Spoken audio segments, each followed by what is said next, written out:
आज मैं आप सबको सुनाऊंगी गुरुवार व्रत की कथा या बृहस्पतिवार व्रत कथा। तो आप सब लोग ध्यान से सुनेंगे और कथा का रसपान करेंगे। बृहस्पतिवार व्रत कथा इस प्रकार है कि भारतवर्ष में एक प्रतापी और दानी राजा राज्य करता था। वह नित्य गरीबों और ब्राह्मणों की सहायता करता था। यह बात उसकी रानी को अच्छी नहीं लगती थी। वह न ही गरीबों को दान देती, न ही भगवान का पूजन करती थी। राजा को भी दान देने से मना किया करती थी।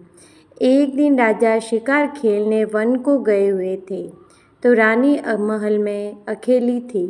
उसी समय बृहस्पति देव साधु वेश में राजा के महल में भिक्षा के लिए गए और भिक्षा मांगी। रानी ने भिक्षा देने से इनकार किया और कहा, हे साधु महाराज, मैं तो दान पुण्य से तंग आ गई हूँ। मेरा पति सारा धन लुटाते रहते हैं। मेरी इच्छा है कि हमारा धन नष्ट हो जाए, फिर न रहेगा बांस, न बजेगी बांसुरी। साधु ने कहा, देवी, तुम तो बड़ी विचित्र हो।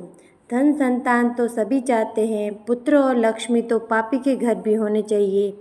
यदि तुम्हारे पास अधिक धन है तो भूखों को भोजन दो, प्यासों के लिए प्याऊ बनवाओ, मुसाफिरों के लिए धर्मशालाएं खुलवाओ। जो निर्धन अपनी कुंवारी कन्याओं का विवाह नहीं कर सकते, उनका विवाह करा दो। ऐसे और कई काम हैं जिनके करने से तुम्हारा यश लोक परलोक में फैलेगा। परंतु रानी पर उपदेश का कोई प्रभाव न पड़ा। वह बोली, महाराज, आप मुझे कुछ न समझाएं। मैं ऐसा धन नहीं चाहती जो हर जगह बांटती फिरूं। साधु ने उत्तर दिया, यदि तुम्हारी ऐसी इच्छा है तो तथास्तु। तुम ऐसा करना कि बृहस्पतिवार को घर लीप कर पीली मिट्टी से अपना सिर धोकर स्नान करना, भट्टी चढ़ाकर कपड़े धोना।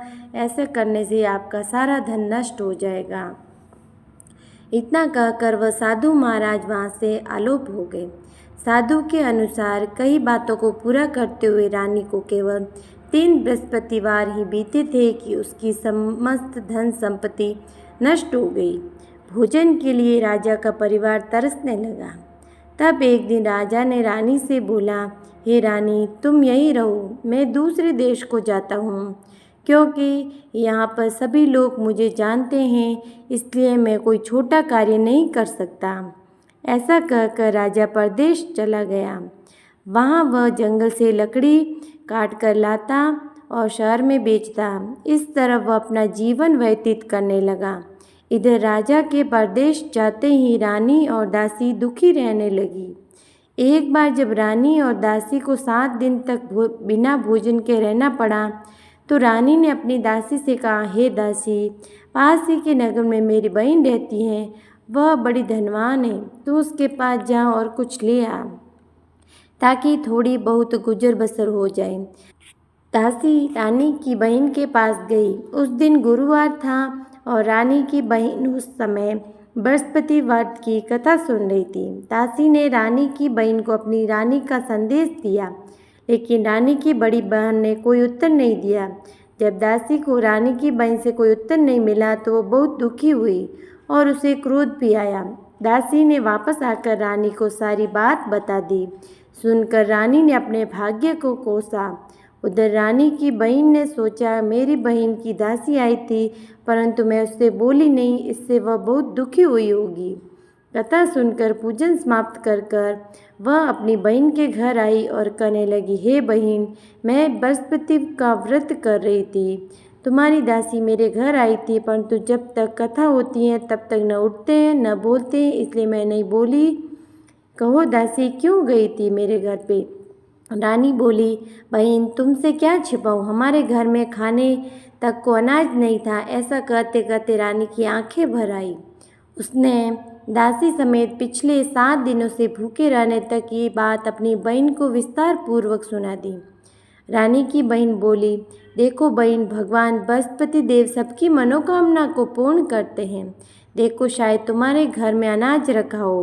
पहले तो रानी को विश्वास नहीं हुआ, पर बहन के आग्रह करने पर उसने अपनी दासी को अंदर भेजा तो उसे सचमुच अनाज से भरा एक घड़ा मिल गया। यह देखकर दासी को बड़ी हैरानी हुई। दासी रानी से कहने लगी, हे रानी, जब हमको भोजन नहीं मिलता तो हम व्रत ही तो करते हैं, इसलिए क्यों न इनसे व्रत और कथा की विधि पूछ ली जाए ताकि हम भी व्रत कर सकें। तब रानी ने अपनी बहन से बृहस्पतिवार व्रत के बारे में पूछा।